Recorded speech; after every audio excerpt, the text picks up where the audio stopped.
I danced in the Nutcracker, in the Flowers Waltz, on point, and I'm over 40. Come along and I'll tell you about it.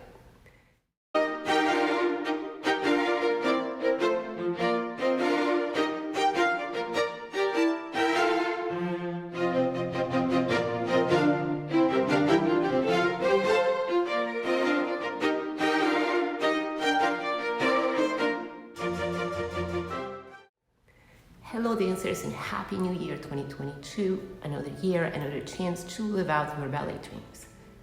So yes, in the 2020 Nutcracker, I was a party mom, and this last year I auditioned and I was a flower in the Flowers Waltz. So I'm gonna call 2021 a great success.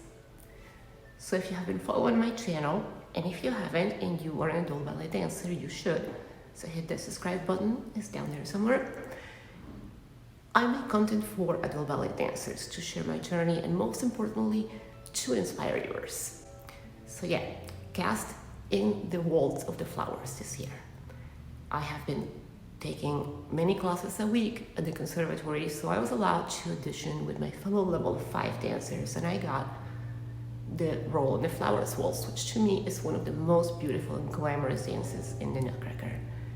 Now, how did I feel about it? Was I nervous about it? Absolutely. I was so happy to have this opportunity, this role that is traditionally given to opera class dancers, and I did feel like I was going to be able to pull it off. But, of course, I was nervous. I definitely felt like if this is where they cast me, as in the artistic director and the choreographer and the ballet mistress, if they knew I could do it, I knew I could do it. Well, I worked extra hard so I could. I rehearsed on my own many extra times because I really wanted to keep up with the other girls, which were all a lot younger than me. So I did it. I experienced something awesome about being part of the corps de ballet. When you have a core role, you have to move in sync with the other dancers. We were a small group, only 6 flowers, but we still had a lot of stuff to work out and timing issues to make sure it all looked good. When we started rehearsing this, the hardest things were not the steps, but making it all come together as a core and move in sync. The clips I'm sharing here are from our first show that was for school children, and it was actually not a live audience show. We ran it as a regular show in the theater, and it was live streamed to local schools in the city. There was no filming allowed at the 2 live shows. For this particular school show in our dance, we realized at the last minute that we were going to be short 1 flower, because the girl that was supposed to be the 3rd flower on my side was also the sugar plum for the school show, and the sugar plum dance is right after the flowers, so there was no way she could have done both. So we kind of winged it without her. Usually we would have an understudy, but in this case the girl that was an understudy was not available because of her own school commitments. But I think we made it work. This is a classic example of how the show must go on and how people committed to the arts always make it work. We did not know we were going to be short 1 girl, but we still went out there and made it happen. Besides that little incident, for the 2 shows we did for the public the next day, all of us were there and it was amazing. I must say, when we first arrived at the theater on the previous Tuesday, I was very nervous. I did not know if I could pull it off. I mean, an 8-minute long dance on point. Oh, I was a bit worried. But we did do a full tech week in the theater, which means that we started on Tuesday doing warm-ups on stage, rehearsing the full show, first 2 days in regular clothes, then with costumes, and then costumes and makeup and hair. So by the time the real show came around, we were so comfortable in the theater, it felt like home. After that matinee show, we had honed and fixed our mistakes, and we were comfortable with the particular stage we were dancing on. And when we came back that night, we brought our very, very best. Now, the Columbus Ballet used to do a matinee show on Sunday and an evening show on Saturday night. So doing 2 shows on the same day, like we did this year, was a lot. Dancers were tired, but once we got back on stage, we were super alive again. Overall, I think we gave a great performance for each of the 3 shows that we did, because we were just so happy to do it again in the theater with people and it was a full house. So I think people really loved it too. I'm also very thankful to all my neighbors and friends that supported the performance and went to see it, and of course my family. And just the other day I was picking up some groceries and a lady at my neighborhood store recognized me and I was like, hey, I watched you in the Nutcracker. You were one of the flowers. The girls were great. And then she realized I was a little bit older than most of the cast and she said, wow, that's so inspiring. That makes me think about getting active again. Well, that's how my heart melted, and that's why I do what I do. Also, let me bring you backstage. After the curtain closed, there were a lot of tears and emotions and joy. I felt moved to embrace some of the other flowers, the other girls in the Waltz, and I told them that's something that came from my heart. I said, thank you for letting me be a part of this with you. It really means a lot. And they embraced me back and said that it was all beautiful, and we had a little cry together because it was over and we did it together, and we smiled when we all said, let's do it again next year. Besides my moment with my Flower Waltz girls, I also bonded with some other amazing dancers that were sharing the dressing room with me. One girl, I'll keep her name anonymous, was at first very angsty because it was only her first year. So she was only cast as one of the big mice, the rats, in the battle scene in the first act. At first she was upset that she did not have a more glamorous role. But as the week went by, I literally saw her attitude change. She began to understand how all of it works. She became more cooperative with her peers and everyone, and finally she said, you know what? Being a rat is pretty cool. This whole thing is pretty cool, and that's part of the magic of the Nutcracker. A lot of it happens backstage. A lot of bonds are made. I captured some moments backstage and talked to a few people. Just because of YouTube rules and privacy issues, I did not interview anybody that was underage. But here is Sarah, ballet mistress. So this is Miss Sarah. She's our ballet mistress for the Nutcracker 2021 at the Columbus Ballet. How are you doing, Miss Sarah? Good. How are you, though? Is the question. You're the one dancing. How did you figure the show is going so far? I think it's going really well. You know, some people, the stage makes them or breaks them, but I feel like we have so many people who have just gotten even better when they hit the stage, so I feel like we're really lucky.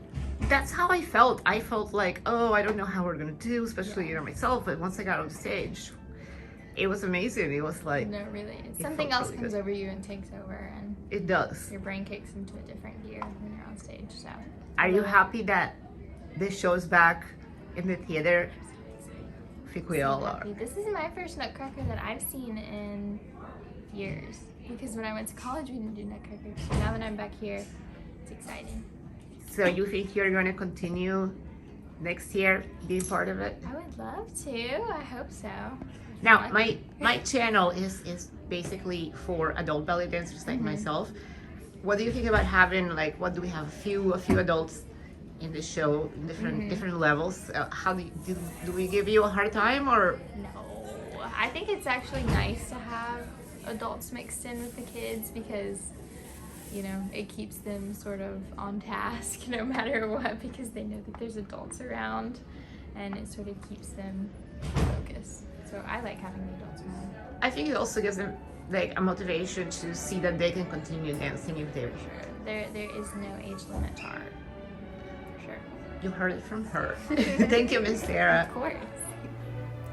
And here is Mother Ginger. Show day, showtime.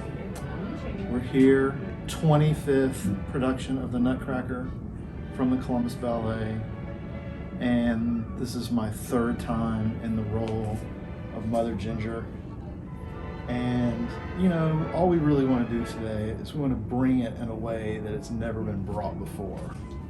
There's a level of broughtness that, you know, normally a show like this would kind of be the brought level right here. And this is brought. We want to try to be like here. I mean, this is really how much we want to have brought it by the end. Normally, I mean, most of these shows, come on, they're like People just bring Other like shows, like yeah. this. Us, this is minimum for us. This is really what we're going. You know, maybe even here. And then if this is what we're going for, we would kind of add one to that. That's what I'm thinking. We want to get to the level of how much would actually kill us on stage, and then just back it off a little bit.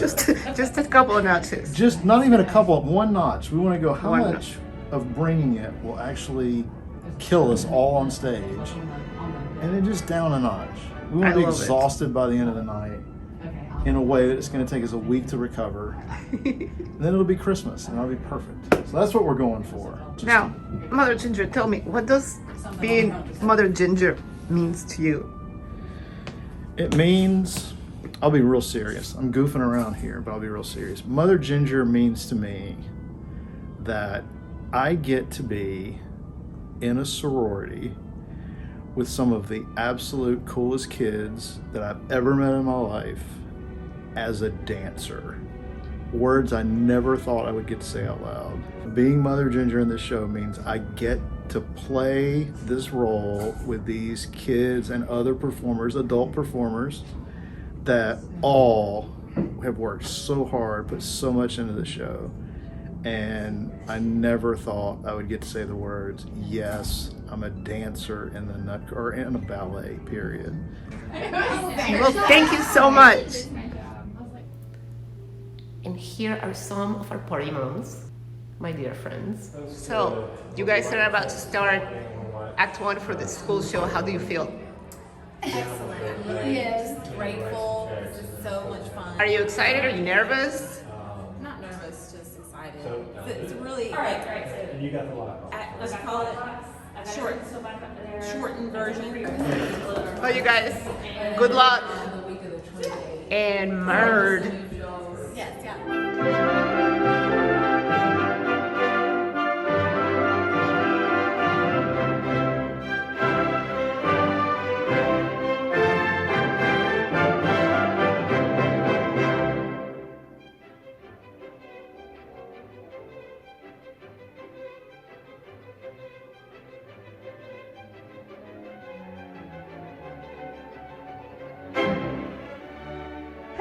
How's everyone doing out there? How you feeling ready. today? I am feeling nervous because I just found out this is a private show for our sponsors. You're gonna be all right. Okay. Thank you.